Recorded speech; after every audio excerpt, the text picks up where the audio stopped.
Welcome into the All NFL Monday Huddle. Adam Hoge and Brack back with you with just one more week to go, Bo. We're almost to the finish line.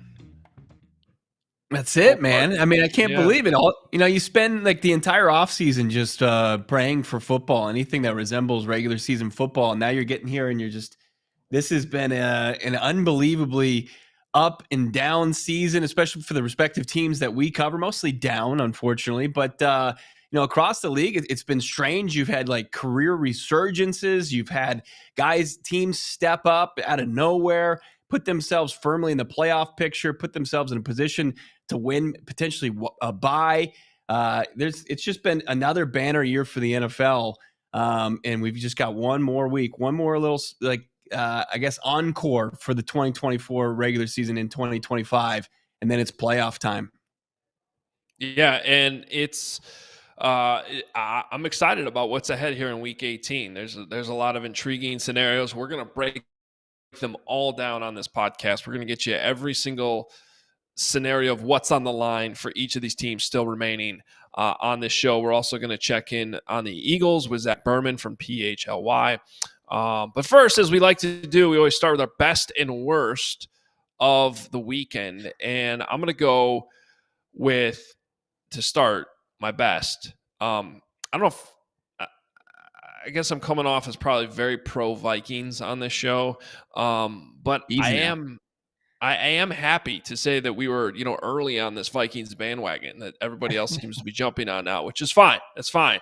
But at this point, if you can't feel good feels for Sam Darnold and what he's accomplished this season, that's on you, or you're just a Sam Darnold hater, which I guess is okay. But you just watch him, Bo, right now, and he just seems completely in control of that system. Well coached, obviously. You got to give KOC a lot of credit, but it's just, you watch those games right now, and I'm confident in Sam Darnold down the stretch to pull off a win. And then, as part of that best was the scene in the locker room when he got in there and he gets the huge water shower from his teammates, but you could just tell they're fully on the Sam Darnold bandwagon in that locker room. It's, create some off-season conversation for us because we're going to have to eventually talk about what it means for JJ McCarthy. But yeah, Bo, that's my best from yesterday. Yeah, and he's stepping up in the big moments, isn't he? Last week, he's got the big nearly 40-yard touchdown pass to Justin Jefferson as the go-ahead score for them. And then yesterday, 377 yards, 3 touchdowns, and just 1 pick. He's just saving some of his best stuff for the biggest moments is the Vikings are now playing for the division, Hogue. They just hung around all season long, and the Lions, seem to be like the best that the NFC had to offer. And now they're playing for that top seed now in the finale. And the NFL is going to promote it. It's going to be its biggest game of the final week of the season. And Sam Darnold's going to be on an even bigger stage next week before the playoffs. And yeah, just a tip of the cap to him. It's, to go from having to weather the storm, being part of just a horrid Jets organization, drafted into that. And then everybody, the trendy picture yesterday of both Darnold and Baker Mayfield wearing Carolina Panther uniforms. And for him to come out on the other side of this and put himself in a position at 27 years old to cash in this offseason. And the reports the Vikings are like, well, we're not going to let him go. They want to keep him here. The bidding war already started to begin for Sam Darnold. So, he looks fantastic. It's always great to kind of see these stories, these guys that people had counted out come back. And he's certainly put the exclamation point as far as that story goes. I kind of a similar but very different story for my best of the week, Hogue, is a guy that was kind of cast off in his college days here locally in Tempe. And I know ASU has rebounded, but they had kind of run him out of town with the Sun Devils. And Jayden Daniels resurfaces with LSU. He climbs his way to an impressive Heisman Trophy winning season, and then is the second overall pick by the Washington Commanders, just a perennial loser. And what does Jayden Daniels do in his first season? He eclipses RG3's rushing record for a quarterback in their rookie season. He's over 4,000 total yards, over 30 total touchdowns, and he's leading the Commanders to huge win after huge win. For the first time, they never won 11 games under Dan Snyder. They won their 11th game yesterday. And just kind of this mismatch, this bag of misfit toys of Jayden Daniels cast off in college, Cliff Kingsbury cast off from the Cardinals as a head coach, Dan Quinn cast off from the Falcons, and they're doing it all together in Washington with an impressive win. And I know the Falcons they might vie for the worst as far as their management at the end of the game. But I got the Commanders up there with their Sunday night performance, winning that game. And also, how about Zach Ertz cashing in on some bonuses? I think he made $750,000 in that overtime alone. Yeah, with that one catch.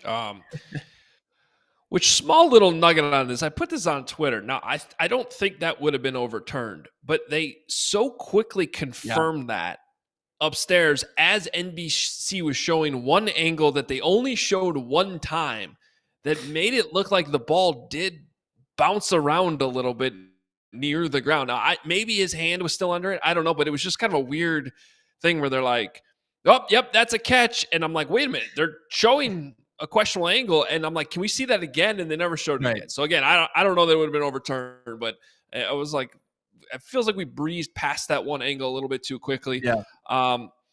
But yeah, it's also, to the Commanders, shows you what new ownership can do. You have terrible ownership, new ownership comes in, and it just changes like that. So maybe a memo for other. How do you assess the Jayden Daniels rookie season? Obviously, there was really never any debate who was going to be the top pick. I mean, Caleb Williams, what he showed at the collegiate level, a lot of people tapped him as generational and kind of lost in that shuffle. It was Jayden Daniels. He's just come in and immediately produced. How do you kind of view and assess his rookie year? I mean, nothing but impressed, obviously. Now, I do think that sometimes we get a little carried away with, overall results instead of what we're actually watching. And, I think for Jayden Daniels, it's sort of what I expected. And I had him, behind Drake May and behind Caleb Williams, but there was no questioning the talent. The issues I had were some limitations that I still think are there in terms of like reading a full field. But I think that he's been put in a system with Cliff Kingsbury where he's taking his strengths and accentuating them and avoiding what those weaknesses might be. Now, maybe those will eventually catch up to him in year 2, year 3. Who knows? Or maybe he just keeps ending up in a good situation where good coaching is putting him in position to have success. That's great. And that's how it should be. You wish every quarterback was given that same opportunity. Obviously, Caleb has not with the Bears this year. But my other concern, and it also still applies, is the injuries. And I don't know that he is built to sustain a lot of hits. Sort of late in that game, another thing we almost breezed by, it's like they were showing the replays to get them, the broadcasters, to talk about it. He took another shot that seemed to be sort of in that ribs area. And I just don't know over time how that's going to, add up over the course of his career. Whereas, Caleb Williams has certainly taken a beating with the amount of sacks he's taken, but he just seems to bounce right back up. Doesn't seem to phase him as much. Not to say he won't face, some bad injury at some point because of it. But I guess my overall point is I'm not surprised by Jayden Daniels' success, but I think sometimes we overlook that there's still a couple things there that on necessarily the weaknesses side that I think have still popped up from time to time despite the success he's having. Yeah. And look, that Washington offensive line, especially going into the playoffs when they're going to face way better pass rushes than Atlanta, which is, probably one of the worst in the league. I mean, he was under pressure. I mean, his poise in those positions, I really like what I saw from Daniels, but at the same time, what's he going to do when he's going up against, a Vikings defense that tries to confuse you and they're going to bring, exotic blitzes from Brian Flores' approach. So, Still a lot to learn. I mean, CJ Stroud was this guy last year, and this year we're like, what happened to CJ Stroud? Hopefully a guy like Jayden Daniels, who continues to answer those questions every step of the way, can avoid that sophomore slump. But I love what I've seen so far from Daniels.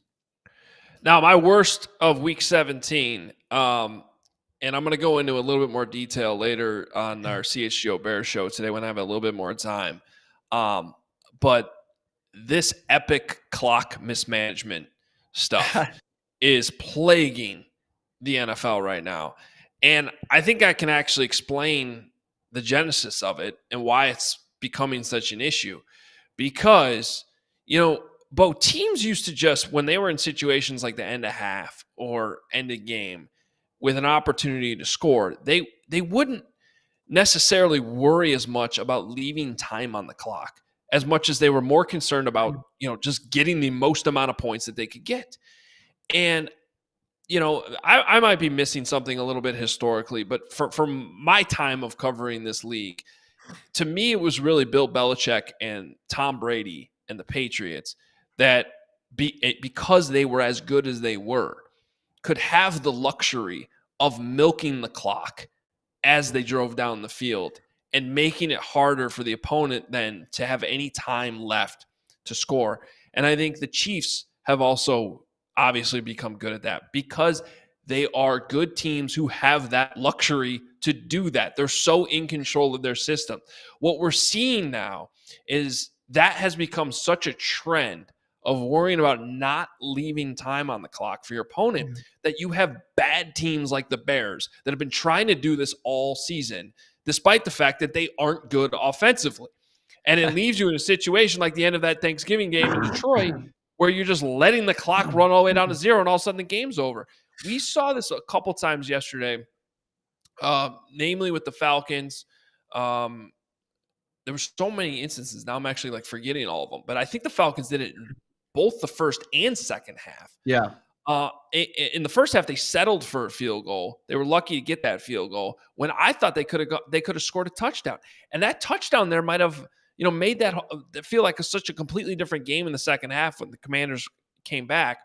And then even, Kevin O'Connell did a great job at the end of the game, managing the clock and securing the win. But even he, and I think if you watch the ISO shots they put on him in the moment, realized that he screwed that up too. Because the same thing, he could have had the ball, used the first timeout, had the ball at midfield with 2 timeouts left in his pocket and over a minute to go. I mean, your whole playbook's available to you at that point. Instead, He doesn't call timeout, lets it bleed. They only run one more play where then they have to burn a timeout. And now they have 20-something seconds left on the clock, and they're still at midfield. So now you're just playing for a field goal here. And it's just teams are getting too worried about what their opponent might do if there's time, that they're costing themselves points along the way, settling for field goals, and in many cases getting 0 points. It's driving me crazy. Yeah, it is. It's kind of the coach's version of kind of choking, right? It's like you don't get these timeouts don't carry over, and they're putting themselves in a position where you either use them or you lose them. And I don't know why there's a reluctance there. It was like one word answer from Raheem Morris in the post game yesterday. Like, hey, did you think you could have used one of those 2 timeouts? And he's like, probably, or real pissed off. But it was it. Like he knew he'd messed it up. I saw, with the Cardinals last week against Carolina, they had run a play, I think, with the clock running and about 20 seconds left, that they had ran it down to the 2-second mark with a timeout, and they ended up having to take a 58-yard field goal where it's like you probably could have taken a timeout and gotten yourself a little bit closer than 58 yards. Now, he made it to send the game to overtime, and he looked good, but even Jonathan Gannon, the head coach, had said, it was a little chaotic. It's just like head coaches. I think that it's obviously a fine line that you're trying to ride there, but we've seen some clock management malpractice. We saw it Thursday night. We saw it on primetime on Sunday night, and we've seen it throughout the season. Yeah. My worst of the week. Yeah, go ahead with your worst. We got Zach standing by, but okay, yeah, I'll just be quick here. I mean, that debacle of a game between the New York Giants and the Indianapolis Colts, where you've got sure, it's fun. It's back and forth. Malik Neighbors is running all around. It's a track meet for him. But the Giants to go and win 45-33 and pretty much put themselves in a real bad position as far as to get the top pick and their choice of whatever top quarterback is in this draft between Cam Ward and Shadir Sanders. That was a bad loss, not only for Indy, like where are they organizationally? And I don't know what the Giants are doing, just playing for pride, maybe too much. There was actually a lot of bad teams that are jockeying for draft position with the Raiders and Jacksonville and Tennessee, just winning games they probably should lose. Yeah, that's been fascinating the last couple of weeks because a bunch of teams are blowing it. Now the Patriots have the number 1 pick and a really good chance of keeping it. All right, well let's talk a little bit more about this NFC East here.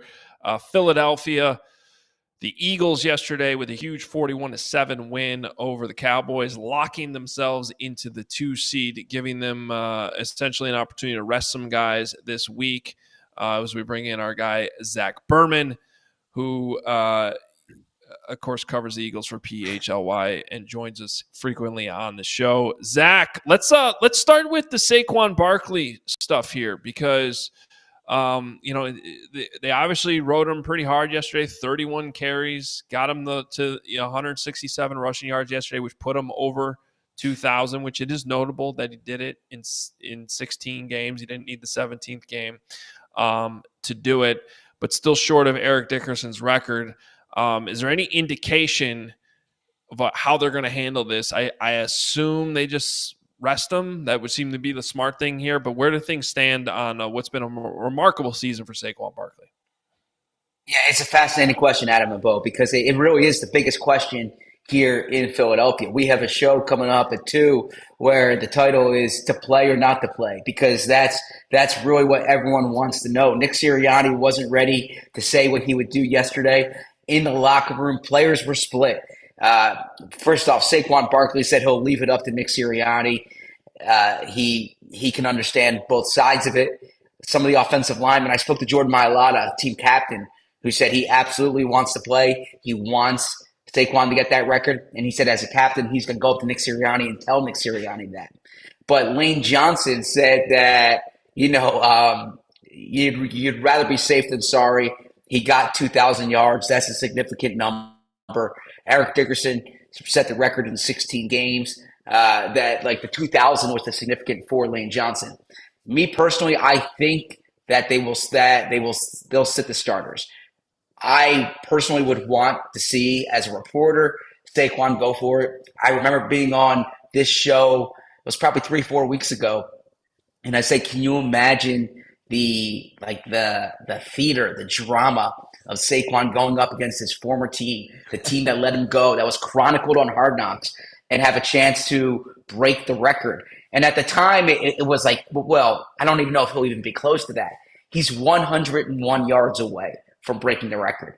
I mean, against the Giants, Saquon can do that in a half. So it is fascinating. It's a dilemma for Nick Sirianni because history's on the line. This record has stood for 40 years, and Saquon's within a good shot of breaking it.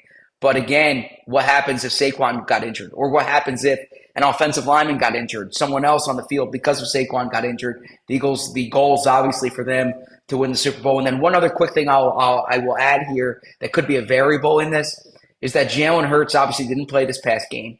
He missed most of the game before that with the concussion. So there is a school of thought that maybe they want to get Jalen Hurts some work, at least a half of a game, just to give him some momentum going into the postseason. So it's not as if he's 2 plus 3 weeks cold going into the game. So there's a lot of decisions on Nick Sirianni's hands. I'm going to speak to him today at 3:15 Eastern time. So we'll see if he has more information then.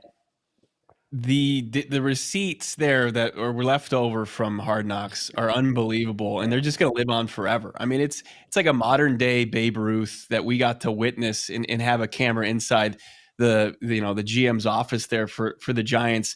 Do you get the sense that Saquon, like, what would it mean to him, or is he kind of more? I mean, we've heard quotes from him throughout the season, but you cover him. Yeah. Do you think that's something that he, if given the opportunity, would take advantage of? Yes.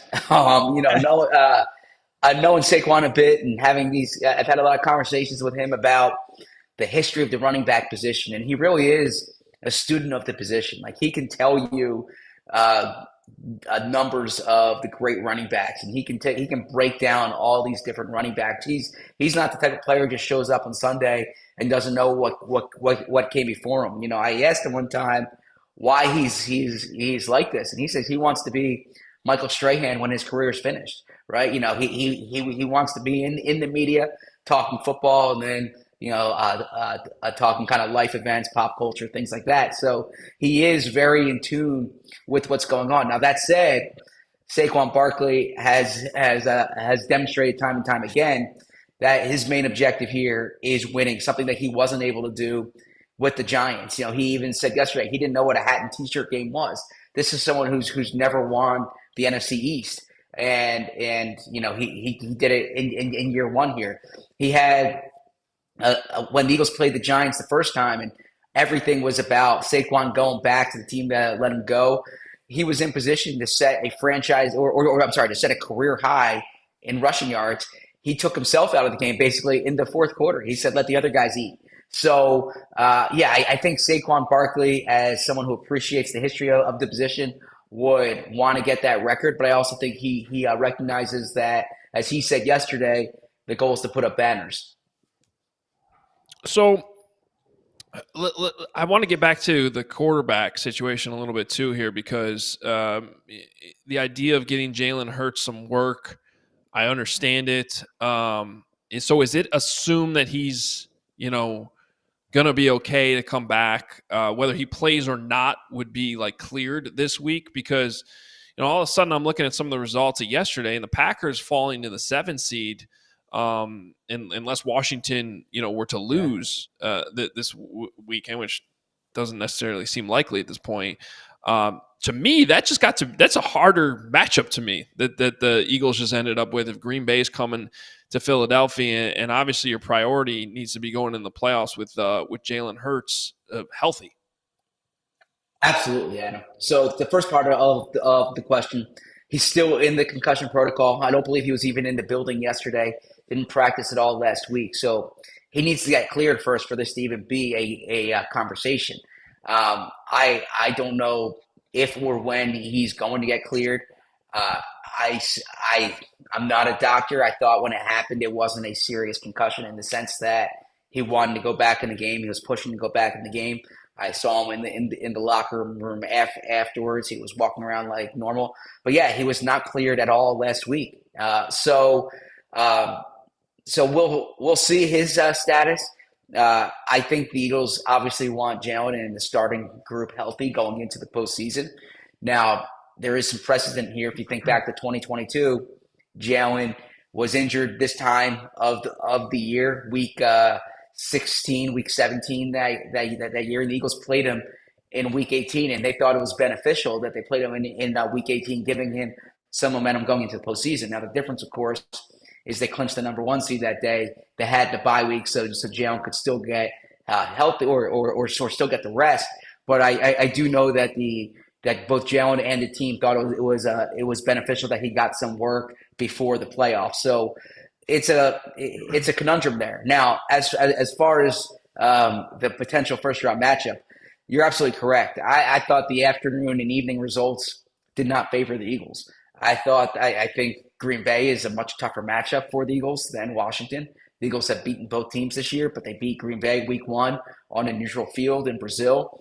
I think Green Bay has, I have this image in my mind. I remember being in Tampa last year, opening round of the playoffs. The Eagles were playing the Bucs the next day. I'm in my hotel room watching Green Bay against Dallas, and Green Bay goes into Dallas and just decimates the Cowboys, right? It was a complete domination.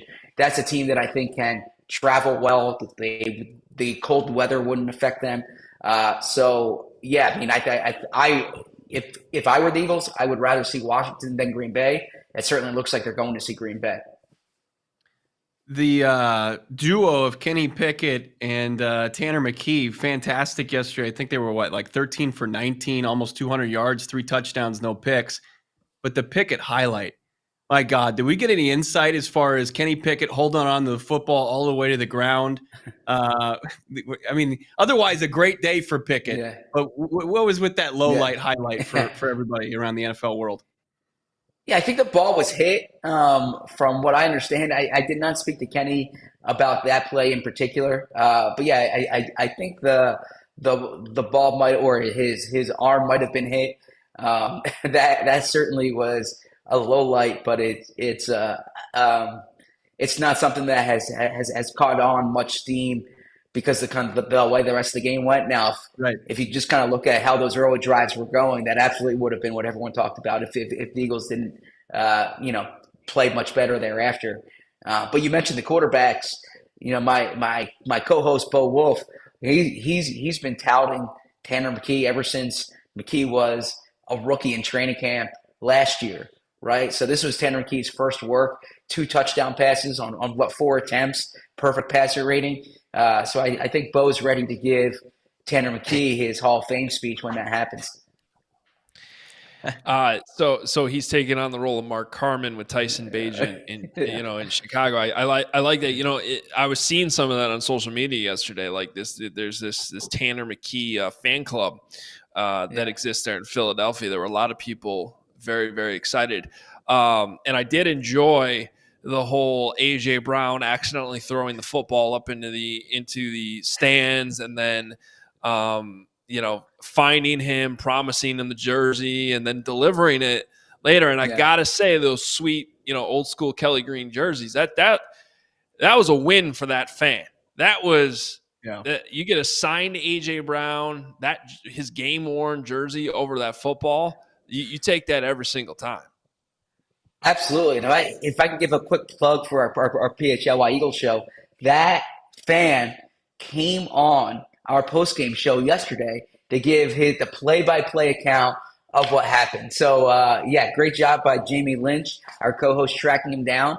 And it was a cool interview. It was like an hour after the game. He explained everything that happened, from AJ throwing the ball into the crowd to him catching it. Him actually getting the tickets like last minute to go to the game. AJ giving him the jersey. He even told us what AJ's jersey smelled like. Right, so all the viewers and listeners can check that out on the PHLY Eagles show yesterday. But yeah, I mean when AJ threw it into the crowd, he didn't realize at the time like that was Tanner's first touchdown. He got to the sideline. I think Sirianni might have said something to him, and then team security chief Dom DeSandro, head equipment manager or VP of equipment ops, I should say, Greg DeLamitros. They went over to the fan, were able to get that ball. AJ presented it to Tanner McKee. It was a cool story all around. Real quick, just the quarterback position in general, it's very reminiscent. Back in the Donovan McNabb days, remember he went out with an injury, and it was like Detmer and then AJ Feely emerged, and they won some big games, and I think earned like a first round bye that season. Now it's a very different age of Eagles football, but very reminiscent. Like, are they a product of the infrastructure, obviously playmaker wise, offensive line, or like who gets the credit for these guys coming in and not really missing a beat? Yeah, it's a good question, Bo, because look, Howie Roseman was made fun of, if you will, when he used the line quarterback factory when the Eagles drafted Jalen Hurts in the second round. And look, it probably wasn't the best line to say at the time, but what he meant is that the organization's going to always invest in quarterback depth. And it's frankly why the Eagles went out and they traded for Kenny Pickett this offseason. When I thought they should have kind of cleared the deck for Tanner McKee to be the backup, but anytime they can acquire a quarterback, anytime they can draft a quarterback late, they're going to do it. They're always on the lookout for developmental quarterbacks. And Jeffrey Lurie's told me this. The team owner Jeffrey Lurie, Howie Roseman's told me this. No organization they feel has benefited more from the backup quarterback position than the Eagles. And what they mean is they literally won the Super Bowl with Nick Foles, who was their backup quarterback that year being the Super Bowl MVP. Michael Vick came in as the third quarterback. He eventually takes over for Donovan McNabb after Kevin Cobb, who was drafted to be the replacement, got hurt. The Eagles were in depth. They traded Kevin Cobb for a second-round pick. You mentioned A.J. Feely. They traded A.J. Feely for a second-round pick. There's a reason why in my 13 years covering the team, they usually have a quarterback in place, or they're able to go get that quarterback. So where does that credit go? It goes first to the player, but then I do think there's organizational structure in terms of identifying, developing quarterbacks. I don't remember that Cobb deal. I've actually chosen to black that out from my memory. Fair enough. I hear you there. Hey, Zach, last thing for you. I'm just, since the Eagles are sort of locked in here in the 2 spot, as you guys are looking at the possible matchups and a realistic road to the Super Bowl, it appears to me that this is a tough road. I mean, if I'm looking at this correct me if I'm wrong, but they could play Green Bay, and then would they have to play Detroit, possibly? Well, it depends who the 1 seed is, right? Like if it depends if it's Detroit or Minnesota as the 1 seed. But I guess they could the winner, whoever ends up in that 5 spot. There's a scenario that they would then have to play the Eagles if the Eagles survive the first round, right? Yeah, absolutely. Unless that would be unless there's an upset of the 3 seed. They would play the 4-5 winner, right? So so that would be they would have to beat the whole NFC North basically to get to the Super Bowl, and that is a tough road. I mean, I'll defer to you there. You've seen those teams 6 times this year, or 5 times, then a 6th time this weekend. That said, it's kind of like the conversation of I hear Oregon fans complaining about the draw they have with Ohio State, and they didn't get Boise State, they didn't get Arizona State. But the reality is this, and this is the way I view it. If you're in the playoffs, you got to beat good teams.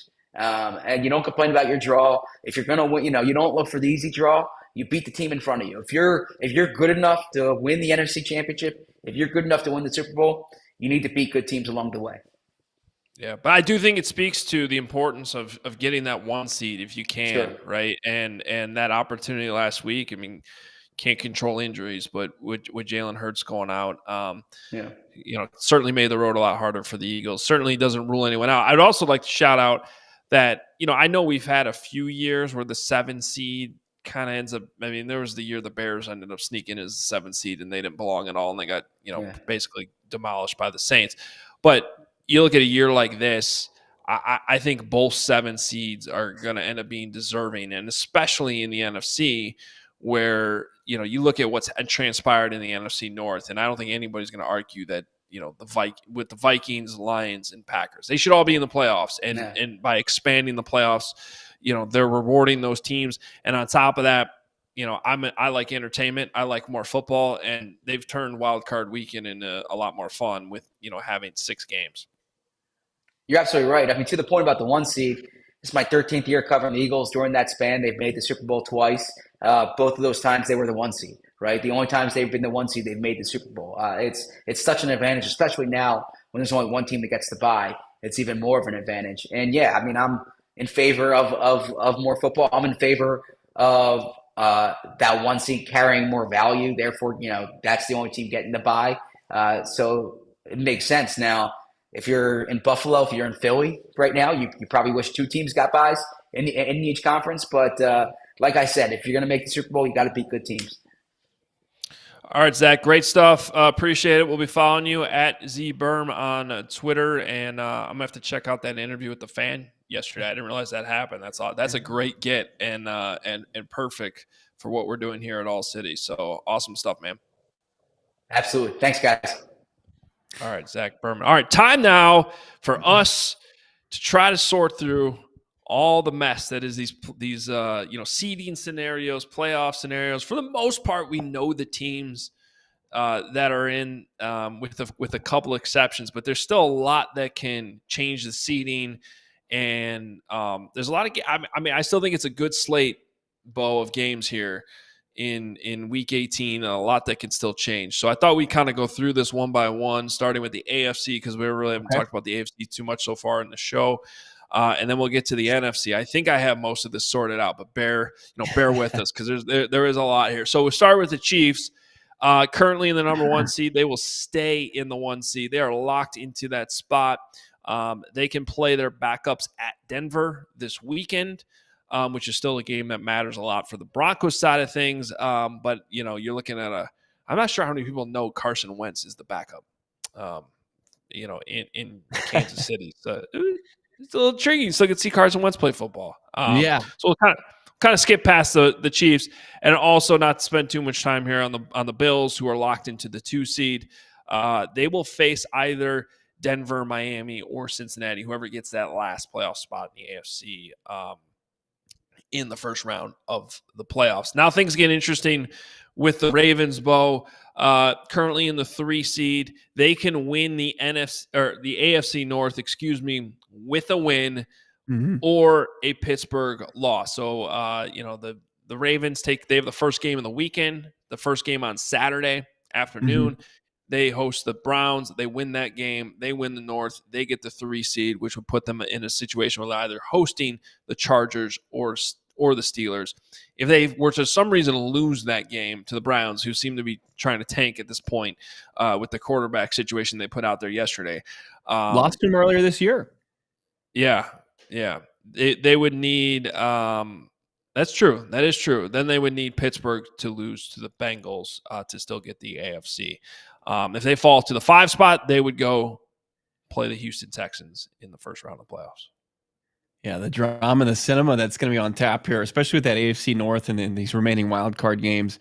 Cincinnati playing themselves all the way back has been really fun to watch. I mean, they've been a part of some primetime games, and back then you were kind of discounting it. It's like, this team's not even stiff in 500 at the point. But Joe Burrow in this passing attack and the fun just way they play. I know they have a tough time getting stops, but if they make their way all the way back to 9-8 and can kind of get themselves back in the playoff picture, I mean, it's one of the better comeback stories in recent NFL memory. So, huge matchup there, obviously. But I think that the Baltimore, they can't choke that away. They've got the easiest path to securing this thing. Lamar Jackson probably in line for his 3rd MVP. I think he can pretty much put the finishing touches on that just by disposing of the bad Browns. Who are the Browns going to start at quarterback in this final game? Are they going back to Jameis, or are they going to run with DTR? I mean, DTR was horrible yesterday. Yeah, he's been awful. I think he has 1 touchdown and 10 interceptions now in his career. Right. But that's the question. Like, when I realized that DTR was playing, I was like, why would you do that? Like, I know Jameis, you can't trust him. He's going to turn the ball over a couple times every game, but he's going to the team still seems to rally behind him. And then I'm like, well, maybe that's the problem. Maybe at this point they're just like trying to lose out. They know they're keeping their coach. They get a higher. I think they can get all the way up to number 3 in the draft order. So maybe that's what they're doing. I don't know. A little note on, so Saturday's going to decide the AFC North. We're getting an all AFC North Saturday, which could be fun for Hard Knocks purposes for those that have been following Hard Knocks as they do the AFC North. But also the reason why they put these 2 games in the order that they did is because if Pittsburgh had played the first game and lost, that would have locked up the Ravens in the 3 seed AFC North champion. It would have made that night game on Saturday mean absolutely nothing. So by putting it, sure, the Ravens winning might still win that division, but at the same time, the Bengals will still be playing for a lot in that spot, and I think seeding will still matter for Houston as well. So that's why that order is the way it is on Saturday. Now, get through the rest of these seeding spots here on the AFC side. Houston is locked into the 4 seed. Yeah. No matter what. So, and they will have a home game and host either the Ravens, Steelers, or Chargers based on the results this weekend. With Pittsburgh on the outside looking in the AFC North, they would lock up the 5 seed with a win, and they would host if they to win the AFC North, they need to win, and they need the Ravens to lose, obviously. Yeah. But they would fall to the 5 seed, although I believe they could still fall to the 6 seed too in a situation where they also lose. So there is a couple different things on the line here for the Steelers, who could fall all the way to the 6th seed if they lose to the Bengals as well. And if you're the Texans, who you're rooting for, I mean, you just had a non-competitive game against the Ravens. You hope they just take care of business. You only put up the safety, a fluky safety against Derrick Henry. You hope that they just lock in that AFC North and are ahead of you at 3. The Texans get to host a game as the 4 seed, just as winning. They were the team that I guess we could say emerged or whatever in the AFC South, one of the worst divisions in the NFL. But you know, you're looking at these potential teams that they could play. Probably would like to see the Chargers if that's the best case. I mean, it's that 4 versus 5 game. So if we could, Emma, if we could see it one more time. So as it currently stands, you know, the 4 versus 5, it would be the Steelers. So you would have, you know, Pittsburgh come in, and they've been, I think they lost 3 games in 11 days. They're not exactly rolling here. Or could they relinquish that spot, and could you face, you know, Jim Harbaugh or one of these teams that sneaks in for the 7th spot? Yeah, I mean, as weird as this is to say, I think I'd rather play the Steelers right now, just because of the way they're trending. You know, so for the Chargers side of things, they can get the 5 seed if they beat the Raiders and the Steelers lose, which very real possibility. Yeah. Otherwise, they will be the 6th seed if they either lose to the Raiders, or if Pittsburgh beats the Bengals, then that would lock the Chargers into the 6th seed. And to me, obviously, if you're the Chargers, would you rather go to Baltimore or would you rather go to Houston? Oh, yeah. I mean, that's easy. Yeah, that's easy. So, all right. And then the last spot that's up for grabs this weekend, the Broncos are in with a win, and they face a Chiefs team that will probably be playing backups. But again, look, you know, Carson Wentz, in terms of backup quarterbacks, I think you can do a lot worse. And I don't know that that's necessarily a, you know, an easy, no doubt win for the Broncos. I think you certainly feel good about that situation. If they end up losing that game, they would need the Jets to beat Miami, which I don't know if anybody saw Aaron Rodgers try to play football yesterday, but it was horrendous. Do you even not even play Aaron Rodgers this week if you're the Jets? So they would need the Jets to beat the Dolphins, and they would need the Steelers to beat the Bengals. So pretty much a must-win situation for the Broncos against Kansas City. That game is in Denver. Yeah, I mean, it plays in your favor. I mean, not only are you going to get no Mahomes, you probably won't get Kelsey. You probably won't get Chris Jones on the defensive side of the football. Like, most of their star power is going to be in street clothes, and you're going to be facing 2s and 3s to a team that, you know, a blocked field goal was the difference in the KC loss that they suffered this season. So, you know, Bo Nix, even in a losing effort, still saw some incredible throws from him. Him and Marvin Mims seemed to be a pretty good connection, along with Courtland Sutton. And, you know, that defense should be able to play well enough against this, you know, team. You know, I would assume backup Kansas City Chiefs with really nothing to play for, but pride from the 2nd and 3rd team. So, yeah, it is favorable for Bo Nix and crew. Yeah, I mean, there's not going to be. It's unfortunate for the teams that are looking at that Broncos spot, but you know, that's why you got to, each and every week in the NFL season matters. Well, if the Broncos do lose, the Dolphins get in if they beat the Jets. Wow. And if for some reason they lose to the Jets and the Broncos lose to the Chiefs, which is unlikely, that opens the door, a very unlikely situation that the Bengals can get in if they beat the Steelers. Now, they put that game on Saturday, so the Bengals have to take care of business no matter what on Saturday, and then, you know, hope for 2 unlikely results on Sunday.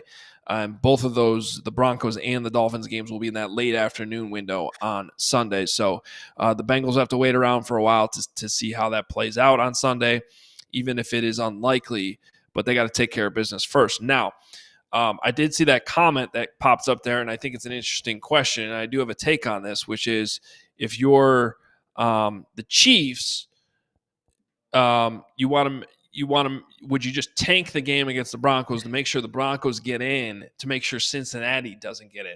I actually have the opposite take on this, Bo.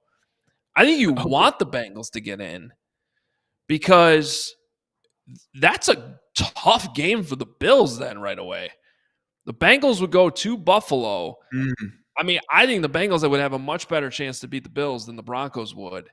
And I get the history between the Chiefs and the Bengals, and if you got to the point where that's the AFC Championship game for some reason, the Bengals would obviously be on a tear and really clicking on all cylinders. And obviously Burrow and Jamar Chase already are at this point. So I get the reasoning, but I'm sorry, I'm more worried about the Bills right now than I am the Bengals. It's an interesting theory. It probably is one that doesn't matter too much because I think but you could just say, yeah, we're going to lose this game outright.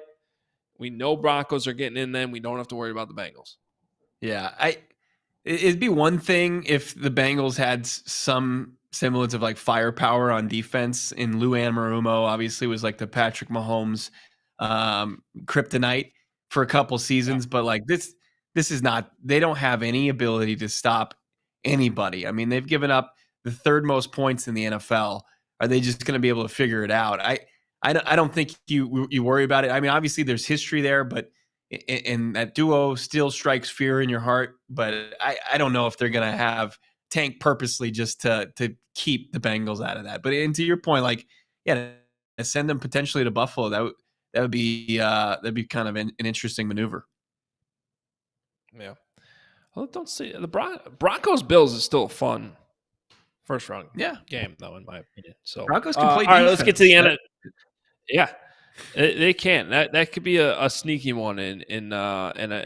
Regardless, it should be a good matchup there, no matter who gets in. All right, let's go to the NFC side of things, and we get our showdown of the weekend. It'll be the last game played on Sunday night.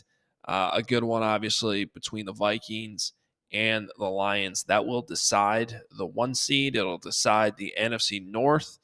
And a lot on the line. You get a first round bye, or you fall all the way to the 5 seed, where you have to go on the road to most likely Tampa. But it could be the Rams too, could be the Falcons. See how that plays out. But really looking forward to this game, Bo. It's great that there's one game that usually ends up meaning a lot here, and this happens to be one where it's not just like two sort of mediocre teams settle in the worst division. It's the two best teams arguably in the NFC going head to head to decide the 1 seed. If you had told somebody in 2021, 2022 that it's going to be the NFC North for the top seeds going to be a showdown between Sam Darnold and Jared Goff, people would have been like, you're crazy. But there it is, and a credit to both those guys in the way that they've kind of resurrected their careers, and obviously the play callers that have been alongside with them, Ben Johnson for Goff and KOC up in Minneapolis. But yeah, this is going to be absolutely just blast of a game to watch. Can't wait to see that. I continue to I think there was a couple of weeks in a row where I was looking at this Bucs team. And they certainly got some help last night because they didn't control their own destiny. If the Falcons had won that, they had the tiebreakers against the Bucs. Now the Bucs just have to take care of business in the final week to get that last spot. They win and they're in, and they're hosting a playoff game as you mentioned. But they're taking on a Saints team that's dead. It should be good for them, but like, for them to lose Dan Canales as the play caller and then Baker Mayfield not miss a beat. He's had another fantastic season. I think they're like top 5 in rushing. They're one of the better offenses in the league. And Todd Bowles has that defense in a good spot. So I like this Bucs team. I think it'd be kind of scary to play them. Whoever slips up as far as the Vikings and the Lions to have that 5 seed and then have a go on the road and take on a Tampa team. I know you've probably given them the edge, the road team in that game, but it's not favorable. Yeah. Well, and that leads me to what's going on here with the Rams this weekend, which still matters. So we mentioned the Eagles locked into the 2 seed. We can kind of just skip by them. They're going to face either the Washington Commanders or the Green Bay Packers, probably the Packers. when it comes to the Rams, who are currently in the 3 seed, if they win against Seattle, they stay in that 3 seed. If they lose, they would need the Bucks to lose to New Orleans, which is probably not happening. Otherwise, they fall to the 4. And when you fall to the 4, you're now hosting the loser of that Vikings-Lions game. So, in terms of those matchups, I'm playing hard against Seattle and trying to make sure I win that game to avoid that situation. So, sort of a fascinating situation with the Rams, who theoretically could take the foot off the gas a little bit this week because they know they're in and they already won the division. But I don't know. I'd probably make sure I win this football game. Yeah, I mean, same could be said at the bottom of the bracket. There was 6 and 7 with Washington. They take on a feisty Dallas team. If you slip up, you could be in that 7 seed, and you're taking on Philadelphia to open up the playoffs as the 7 seed. Well, as it currently stands, they still have to go across the country, potentially play LA. But I think you would probably take playing the Rams instead of the Eagles at this point. Yeah. So the Bucks and the 4, and all they got to do is win against the Saints. I think they're like 13-point favorites or something like that. And they would be in, and they would get that 4 seed. Tough matchup, but it is a home game facing either the Lions or Vikings. And again, that loser of the Lions-Vikings game falls to the 5 seed. And then we discussed it a little bit earlier, but if Washington beats the Cowboys, they end up as the 6 seed. The Packers would then be the 7 seed. But if you're Green Bay, you still got to go into this game against the Bears on Sunday, assuming you got to win to get that 6 seed. Those games will be simultaneous. Maybe you do some scoreboard watching if Washington's killing the Cowboys. You kind of know you're the 7 seed. Second half, all that stuff is kind of interesting. We'll see how that plays out.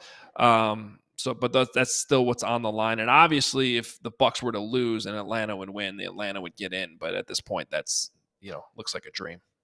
Yeah, they were horrendously short field goal attempt away from that, and bad clock management away from that. They had their chance. As you take inventory, though, I mean, Bears, Packers to wrap things up, and you look at Caleb Williams' last performance. Like, what do you want to see from the Bears here to finish the season? Yeah, we're gonna have that discussion on CHGO Bears today. It just, to me, Bears Packers always matters, regardless of what the records are, regardless of how bad the season is. But on the flip side, the Packers have now won 11 in a row in this rivalry. They don't have. I don't think they have a single guy on the team that has beaten the Packers. Jeez, which is crazy. Yeah. Maybe Patrick Scales, who's hurt on IR, the long snapper. Yeah. Cairo, maybe in his first stint. I'd have to, right? Yeah. What was that? Wasn't Jonathan Owens on the Packers? So at least he Yeah. was on a winning side in this rivalry for a couple seasons. But yeah, it's the same thing. It's like you start to kind of grade on a curve and find different ways to grade the offensive performances, the quarterback play here in the desert in Chicago. Because as far as the points, they've been set at a minimum, more so with you guys 3 points on Thursday Night Football. I think you just want to see production from that unit. And of course, it's always a good day. I'm sure it's fun to watch Aaron Rodgers have a QBR under 2, but it's also would be nice little, I guess, consolation prize to end the season with something to go into the 2025 offseason with. Well, and I do think that this Packers losing streak has become a sort of a mental block type of thing too. And Caleb Williams has only been a part of one of these games now. But I did, when they had that whole blocked field goal fiasco at Soldier Field against the Packers earlier this season, to me, that was one of the downsides is that, you've lost all these games in a row, but now you have Caleb Williams, and Caleb Williams just beat the Packers in his first try. That could, to me, that could have mattered a little bit. And so I do think that if you somehow pull off this game, and maybe even if it's because your scoreboard watching in Green Bay and the Packers end up pulling their starters in the second half or something like that. It still counts and would still be nice to go if you're Caleb Williams, Roman Dunze, and all these young guys are, even the Jalen Johnsons and Cole Kmets that have been here for so long and are locked in long term and they've never beaten Green Bay. I think you feel a lot better about going in your off season if you could somehow pull it off. Yeah. Yeah. Similar for sentiment for the Cardinals. I mean, they had a heartbreaking loss on Saturday night to the Rams where, they're sitting there knocking on the door 1st and 5 with 40 seconds left. And, a ball deflects off their best playmaker's helmet and then in the hands of a Rams defender. And, you're not box score scouting, but another 2 picks from your quarterback that you want to see something here in the finale to just, obviously there's been some damage done at the end of this season here, but still have a chance against the Niners, who are in action tonight, to maybe create a little bit of goodwill going in the offseason, even though there's not a whole lot to play for. Yeah, 100%. Well, fun show, a lot on the line in Week 18, and we will be back next week to break it all down and have a playoff bracket to discuss and all that. Looking forward to it. I got to run here to go do the Bears show, so we're going to end a couple minutes earlier than we normally do, but appreciate everybody watching, listening. Make sure you're subscribed, both here on the All NFL YouTube channel and then also to the podcast feed as well, where you can listen to us each and every week. Got a lot more coming as we go into the playoff season. Cannot wait. Bo, thank you so much. Thank also to Zach Berman for joining us from PHLY. We'll talk to you next week. We all silly like the mayor.